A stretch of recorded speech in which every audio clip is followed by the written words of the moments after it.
Assalamualaikum warahmatullahi wabarakatuh. Hari ini kami dari kumpulan 8 akan membentangkan tajuk berkaitan konsep beriman dengan qada dan qadar serta kesannya dalam membina kekuatan rohani seseorang Muslim.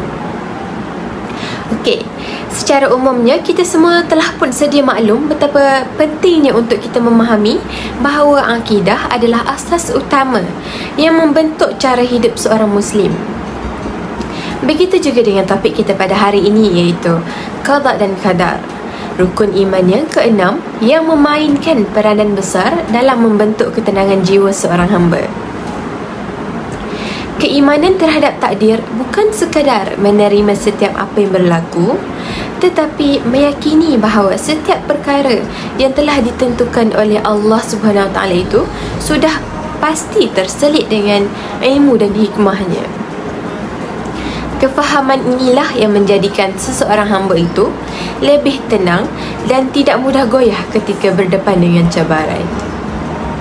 Seperti mana firman Allah Subhanahu Wa Taala dalam surah Al-Qamar ayat 49 yang berbunyi, Inna kulla syai'in khalaqnahu biqadarin, yang bermaksud sesungguhnya kami menciptakan tiap-tiap sesuatu itu menurut takdir. Ayat ini jelas menunjukkan bahawa semua yang berlaku sudah pun berada dalam perancangan Allah yang sempurna. Dalam realiti kehidupan moden pada hari ini, ramai yang kita tengok individu berhadapan dengan tekanan besar dalam aspek akademik, ekonomi, sosial maupun emosi. Perkara-perkara ini terjadi kerana tiadanya kefahaman yang mendalam tentang ilmu qada dan qadar itu. Maka dari itu, mereka mudah merasa tertekan, kecewa dan hilang arah apabila diuji. Namun, apabila kita memahami konsep qada dan qadar dengan cara yang betul, kita akan melihat ujian itu sebenarnya sebahagian daripada proses hidup yang Allah tentukan untuk menguji ketahanan iman kita. Justru itu, ketika ditimpa musibah, kita diajar untuk terus bersabar dan berikhtiar. Manakala apabila dikurniakan nikmat pula, kita dituntut untuk memperbanyakkan rasa bersyukur serta menjauhkan diri dari sifat sombong. Selain itu, kita juga diajar untuk membezakan antara perkara yang berada di luar kawalan seperti tempat lahir dan rupa paras dengan perkara yang berada dalam kawalan ataupun pilihan kita lah, senang kata, macam penilaian untuk melakukan kebaikan atau kejahatan. Walaupun kita diberi pilihan, semuanya tu tetap berjalan di bawah ilmu dan ketentuan Allah SWT. Seperti ungkapan sehari-hari yang kita dengar, kita sebagai manusia hanya mampu merancang sahaja, tetapi Allah jua yang menentukan. Dan keyakinan inilah yang menjadikan asas kepada kekuatan rohani seseorang Muslim. Qada dan qadar merupakan rukun iman yang keenam dan ia menjelaskan bahawa ketentuan Allah Subhanahu Wa Taala terhadap segala perkara dan ia menjadi asas kepercayaan kepada seorang Muslim terhadap takdir yang berlaku dalam kehidupan kita. Maksud qada ialah ketentuan Allah terhadap sesuatu perkara sejak azali lagi, dan ia menetapkan ketentuan dengan hikmah dan ilmunya, dan ia merangkumi segala perkara yang berlaku di dalam dunia ini. Di mana qadar pula adalah pelaksanaan atau terjadinya ketentuan Allah. Macam mana terjadinya ketentuan Allah dan apa yang Allah Subhanahu Wa Taala telah tetapkan menjadi kenyataan, dan ia menjadi bedan atau berlaku mengikut masa dan keadaan tertentu. Ada dua jenis qada dan qadar, iaitu qada dan qadar mubram dan qada dan qadar mu'allaq. Qada dan qadar mubram ini adalah sesuatu takdir yang tidak boleh diubah oleh manusia yang Allah telah tetapkan oleh Allah di Lauh Mahfuz dan tidak dipengaruhi oleh doa ataupun usaha seperti kematian, kelahiran, jodoh, rezeki dalam ketentuan asas. Manakala qada dan qadar mu'allaq ni adalah takdir yang boleh berubah seperti kehidupan kita. Kan kita bergantung kepada doa, usaha dengan ikhtiar. Kita mesti usaha. Dan seperti kalau kita nak dapat kejayaan dalam pembelajaran, kita kena usaha. Dan kalau keselamatan pula, kita mesti ikhtiar dengan doa. Jadinya mubram ini adalah sesuatu yang tidak boleh berubah, dan mu'allaq ini adalah sesuatu yang boleh berubah. Seterusnya, saya akan membentangkan isu semasa tentang qada dan qadar. Isu yang pertama ialah perbezaan tahap kehidupan dianggap ketidakadilan Allah. Mereka menganggap bahawa Allah Subhanahu Wa Taala tidak berlaku adil dalam menentukan kehidupan hamba-Nya kerana wujudnya perbezaan antara individu yang dilahirkan dalam kemewahan dan ada juga yang dilahirkan dalam keadaan miskin atau serba kekurangan. Persoalan seperti ini telah menandakan sifat jahil, zalim dan sesat serta menunjukkan kelemahan iman kerana mempersoalkan takdir Allah Subhanahu Wa Taala. Contohnya, sesetengah individu di kalangan B40 berasa tertekan atau iri hati apabila melihat rakan atau jiran T20 yang hidup mewah, memiliki rumah besar, kereta, pekerjaan dan pendidikan yang lebih baik.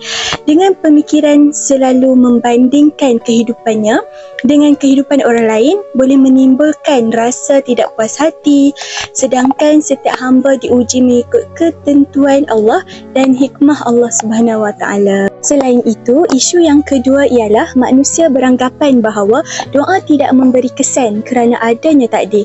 Ramai yang menganggap bahawa berdoa adalah sia-sia sahaja kerana kehidupan manusia telah ditakdirkan sepenuhnya oleh Allah.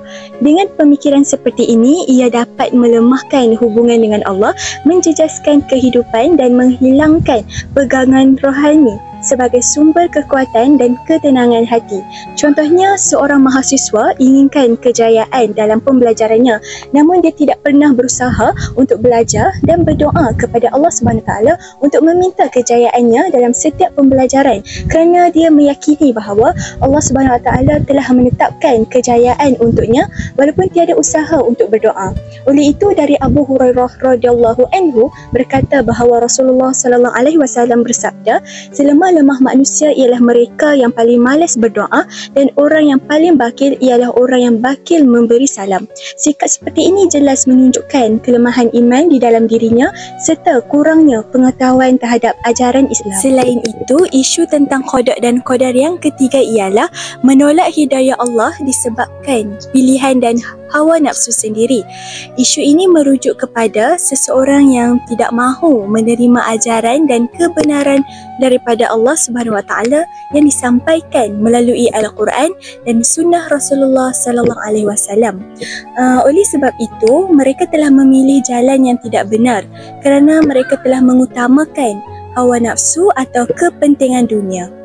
Dengan perbuatan sedemikian, mereka akan terus hidup dalam kesesatan serta jauh daripada rahmat Allah Subhanahu Wa Taala. Contohnya, remaja kini mudah terpengaruh dengan gaya hidup barat yang bertentangan dengan ajaran Islam.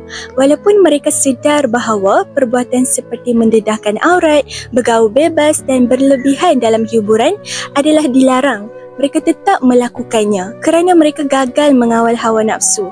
Manakala mereka juga percaya bahawa budaya tersebut dapat meningkatkan kreativiti sehingga menjadikan kandungan media sosial barat sebagai rujukan utama dalam pembentukan identiti diri mereka.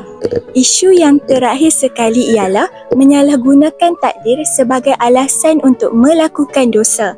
Mereka beranggapan bahawa segala perbuatan yang berlaku dalam kehidupan sama ada melakukan kebaikan atau keburukan, semuanya telah ditetapkan oleh Allah Subhanahu Wa Taala. Dengan pemikiran seperti ini, mereka telah mencuba untuk melepaskan diri daripada tanggungjawab melakukan perbuatan yang mendatangkan dosa atau melanggar larangan Allah Subhanahu Wa Taala. Mereka merasai bahawa segala perbuatan yang menimbulkan dosa tidak menjadi salah kerana sudah ditakdirkan oleh Allah, manakala mereka sudah hilang kepercayaan terhadap agama dan perasaan takut kepadanya. Akhir kata, memahami qada dan qadar bukan sekadar percaya pada takdir, tetapi juga belajar melihat setiap ujian dan nikmat sebagai sebahagian daripada kasih sayang Allah. Jika kita memperbetulkan fahaman kita, kita akan lebih tenang, lebih bersyukur dan lebih berhati-hati dalam setiap tindakan.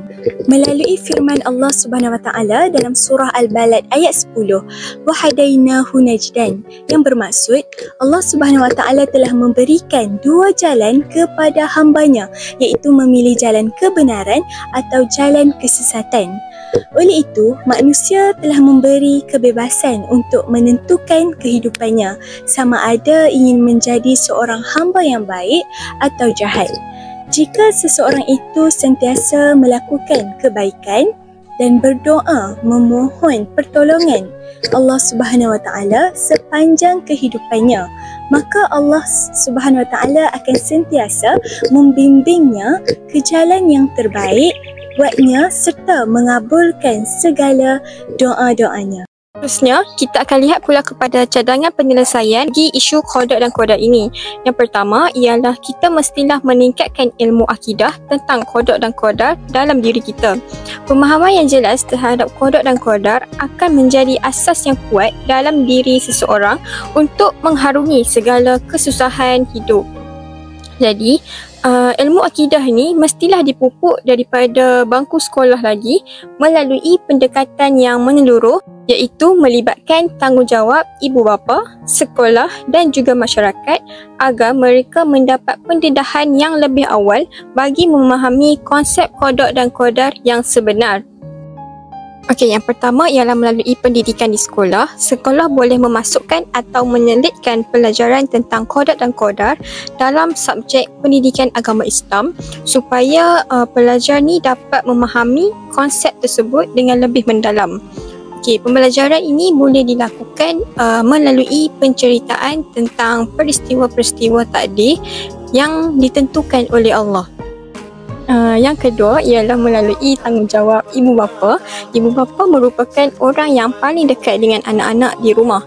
Jadi ibu bapa ni mestilah menunjukkan contoh teladan yang terbaik, seperti menunjukkan sifat tenang dan percaya dengan takdir Allah ketika menghadapi kesukaran hidup.